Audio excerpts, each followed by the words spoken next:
अपने पड़ोसी को बोलो, जो तुम 2025 में करते थे अगर वही करते रहे तो फिर 26 में भी वही होगा जो 25 में हुआ। आमीन। तो मुझे वो करना है जो मैंने 25 में नहीं किया है।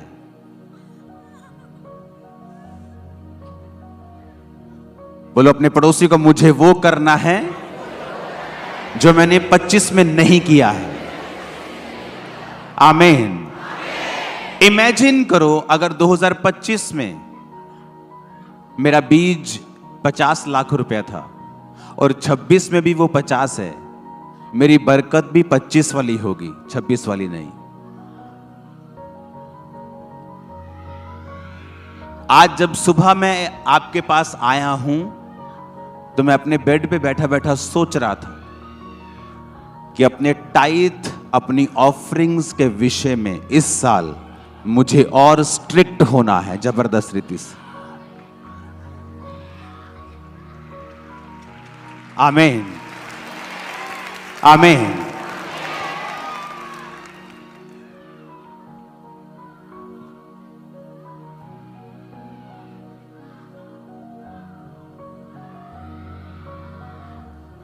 सुपरनैचुरल मैनिफेस्टेशन होंगी 2026 में। शैतान तड़फेगा, ये जाएगा, ये भागेगा, ये निकलेगा, बीमारियां आउट होंगी इन जीसस ने।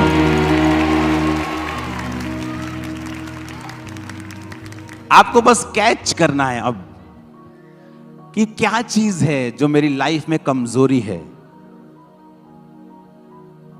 सक्सेसफुल लोग हमेशा अपनी कमजोरी की ओर देखते हैं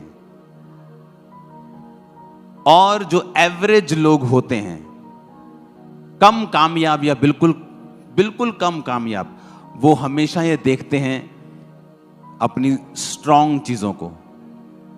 लेकिन जो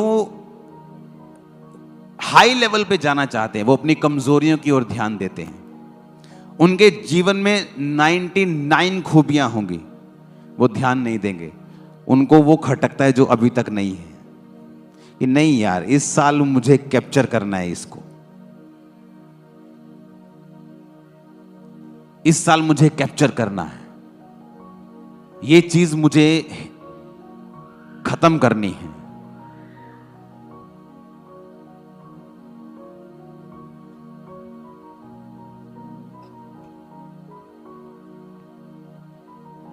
हालेलुया। आप मेरी बात समझ रहे हो कि नहीं? क्या वो चीज, जब परमेश्वर ने कहा 38 साल के रोगी को फिर से पाप मत करना, उसने पूछा प्रभु कौन सा पाप? पूछा उसने? क्यों नहीं पूछा? क्यों नहीं पूछा उसने कौन सा पाप? जब परमेश्वर ने कहा उसको चंगा करने के बाद कि फिर से पाप मत करना, ऐसा ना हो इससे भारी मुसीबत तुम्हारी जिंदगी में आए। अपने हाथों को उठाओ, आंखों को बंद करो और खुदा से कहो, जो कुछ मेरे जीवन में कमियां हैं, इस पूरा हफ्ता मैं रोजा रखूंगा और पवित्र आत्मा में मांगता हूं कि मेरी कमियां मुझ पे जाहिर की जाएं। पूरा हफ्ता मांगो अपने हाथों को उठा के, सेम बात।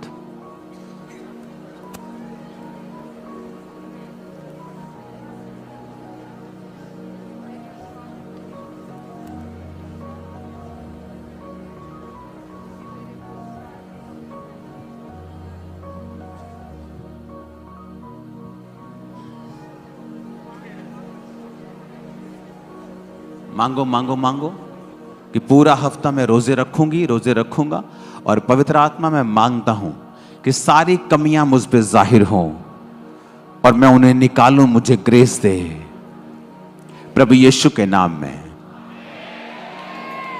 आप समझ रहे मेरी बात को? उसने एक नहीं कहा, प्रभु कौन सा पाप मुझे बताओ तो सही, कौन सा पाप है जो मैं ना करूं और मैं बचा रहूं। परमेश्वर कहता फिर से पाप मत करना। कहता ठीक है प्रभु।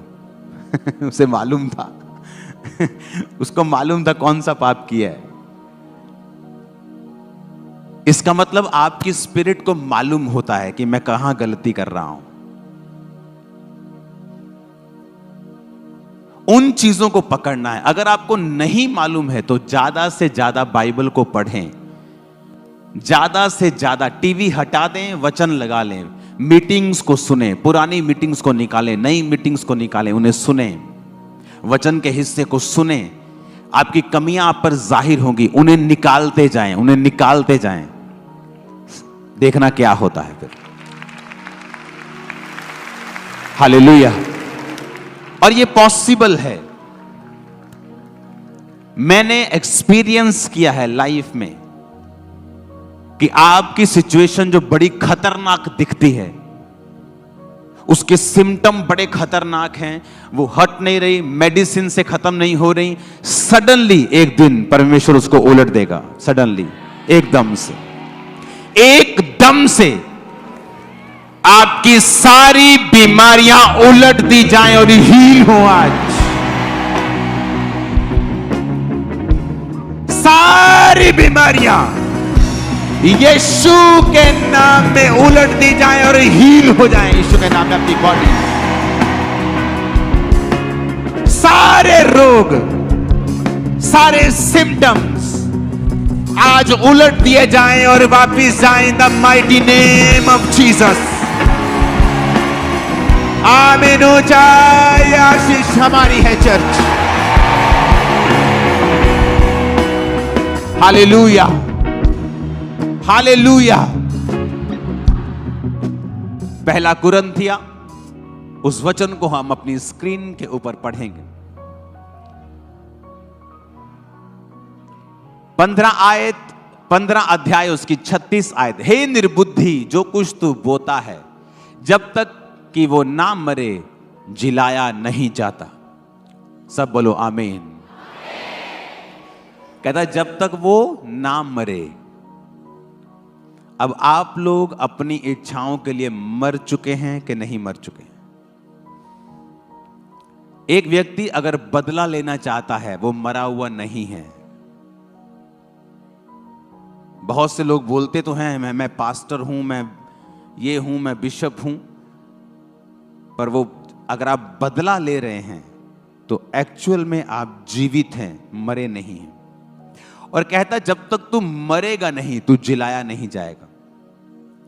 कहता अगर तू अपनी स्वाभाविक देह को मार देगा और बो देगा, जब तुरही फूंकी जाएगी तो तू जी उठेगा एक ऐसी देह के साथ जो ईश्वरीय है। मेरी बात समझ रहे हो कि नहीं? लेकिन जिन्होंने ये देह को बोया नहीं है और इससे पाप किए हैं, कहता तू भी जी उठेगा एक ऐसी देह के साथ जो अनंत जीवन के लिए नरक और उस आग की झील में जाएगी। कहता अगर हे निर्बुद्धि, जब तक जो तू बोता है, जब तक वो ना मरे, जब तक वो ना मरे। अगर आप कहते हैं मैं विश्वासी हूं और आप मरे हुए नहीं हैं, एक मरे हुए को गाली निकालो, वो जवाब देता है? देता है जवाब?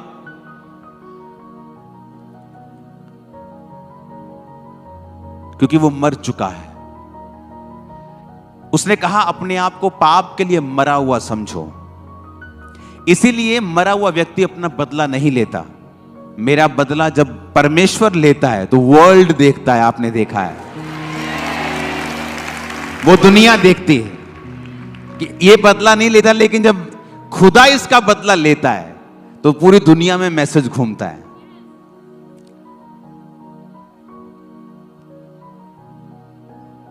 क्योंकि आप खुद अगर स्ट्रेटजी बनाएंगे तो वो फेल होगी, लेकिन जब परमेश्वर बनाएगा वो शानदार होगी। सदूकी फरीसी यही तो करते थे। दिखते बड़े रिलीजियस थे, वो बड़े बड़े चोले, बड़ी बड़ी चीजें डालकर रखते थे। तो परमेश्वर ने उनकी क्लास लगाई। कहते अपना नाम बदलो, ये वही सदूकी फरीसी हैं जिसके बारे में यीशु ने कहा कि ये मच्छर को तो छान लेते हैं, ऊंट निकल जाते हैं। ये नहीं कहेंगे पाप छोड़ो, व्यभिचार छोड़ो, अपने शादियों में डीजे बजाना छोड़ो, प्रॉपर्टीज अपने चर्च की बेचना, खाना छोड़ो, ये नहीं बोलेंगे। ये चोरी छोड़ो, ये नहीं बोलेंगे। यीशु मसीह के नाम को बेचना छोड़ो, नहीं बोलेंगे। नाम बदलो। ये मच्छर को तो छान देंगे, पर ऊंट क्या करेंगे? निकल जाएंगे। ओ, ऊंट गया, और मच्छर को छान देंगे। जीसस ने कहा ऐसे लोग जो ऊपर से तो धर्मी दिखाई देते हैं, ये उन कब्रों के समान हैं जो ऊपर से तो सुंदर हैं लेकिन अंदर गंदगी से भरी हुई हैं। ये वो लोग हैं जो अंदर गंदगी से भरे हुए हैं, अंदर नफरत है, सेवकाइयों को गिराने की नफरत अंदर भरी हुई है, मलिनता, क्रोध, विरोध। और जीसस ने कहा ऐसों से सावधान रहना, इन काट कूट करने वालों से चौकस रहना, क्योंकि ये मच्छर को तो छान लेंगे लेकिन ऊंट निकल जाएंगे। हालेलुया। जब एक पौधा लगाया जाता है वो धीरे धीरे फलता है, धीरे धीरे जब वो फलता है वो पेड़ बन जाता है, फिर वो फल लाता है। हालेलुया। आप जब मसीह में आते हैं, एक गिलास को अगर गंदे गिलास के पानी को साफ गिलास के नीचे रख दो तो परमेश्वर उसे कभी भी उंडेल के साफ नहीं करता। वो गंदे पानी को आप साफ पानी के नीचे रखो, धीरे धीरे गंदा पानी बाहर निकलता जाता है। आप एक व्यक्ति को कभी ऐसे नहीं बदल सकते कि ये भी चेंज कर, ये भी चेंज कर। आप परमेश्वर को मौका देंगे। जब वो चर्च में आएगा धीरे धीरे वो होगा। कभी वो पाप छोड़ेगा, कभी गुनाह छोड़ेगा, धीरे धीरे अपनी लाइफ को बदलेगा। इस तरह से परमेश्वर कार्य करता है। जिस तरह पानी फिर साफ होता जाता है और एक समय के ऊपर पूरा साफ हो जाता है और पीने योग्य हो जाता है। ये वो लोग हैं जो लोगों से जबरदस्ती करना चाहते हैं। आप एक बूटे को अगर 100 लीटर पानी इकट्ठा दे देंगे कि वो जल्दी फल लाए, वो सूख जाएगा, सड़ जाएगा, फल नहीं लाएगा। ये वो लोग हैं जो पवित्र आत्मा को मौका नहीं देना चाहते कि वो एक व्यक्ति की लाइफ में खुद कार्य करे।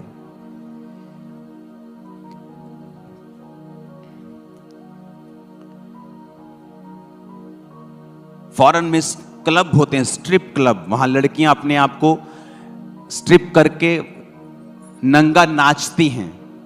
वो औरत एक पास्टर के पास गई। इमेजिन करो अगर वहां कोई सदूकी फरीसी बैठा होता, बोलता तू पापण है, तुझे नरक की आग मिलेगी। जब वो गया तो वो पवित्र आत्मा से भरे हुए पास्टर के पास गई। उस पास्टर ने कहा गॉड लव्स यू, जीसस तुमसे प्यार करते हैं। वो तुम्हारे पाप से नफरत करते हैं पर तुमसे प्यार करते हैं। उसे कुछ लगा कि मुझसे भी कोई प्यार कर सकता है। मैं पापन औरत हूं, मैं गलत काम करती हूं, पैसा लेती हूं, या मुझसे भी कोई प्यार कर सकता है। उसने कहा मैं आपकी चर्च में आऊंगी। वो चर्च में आने लगी। चर्च में जब आने लगी तो सुबह चर्च आती थी संडे, और मंडे को अपने अड्डे पे जाके वही काम करती थी।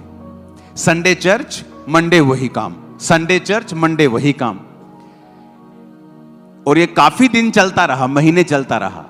एक दिन चर्च आई और उसने कहा मैं आज मुझे पास्टर से बात करनी है। तो उसने अपने पास्टर को पूछा, कहती मैं आपसे बात करना चाहती हूँ। कहता क्या? कहता थोड़े दिन से मुझे ऐसा हो रहा है कि मैं गलत कर रही हूं और मेरा दिल नहीं कर रहा मैं वापस जाऊं, और आज से मैं वो काम छोड़ रही हूं। कहती मेरे अंदर से ऐसा लग रहा है, मुझे अंदर से कन्विंसिंग हो रही कि मैं गलत कर रही हूं। अगर कोई सदूकी फरीसी उसे टकर गया होता और उसको पाप का हवाला देकर उसे थ्रेट किया होता तो खुद नरक में जाएगी, वो बोल दी चल चल तुरिया चल। वो वही काम में फंसी रहती। इसलिए बाइबल कहती है परमेश्वर की कृपा कृपा तुझे मन फिराव करने को सिखाती है। इसलिए मैं कहता हूं, जब तुम्हारे घर में कोई वचन के खिलाफ हो, तुम्हारा बेटा अपराध कर रहा हो, तुम्हारी बेटी बिगड़ी हुई हो, उसे कभी भी थ्रेट ना करो। उसे कहो खुदा तुझसे प्यार करता है, तेरे पाप से नफरत करता है, पाप तुझे गिराता है, उसके लिए प्रार्थना करो, उससे प्यार करो। एक दिन वो पाप छोड़ देगा और तुम्हारे पास होगा।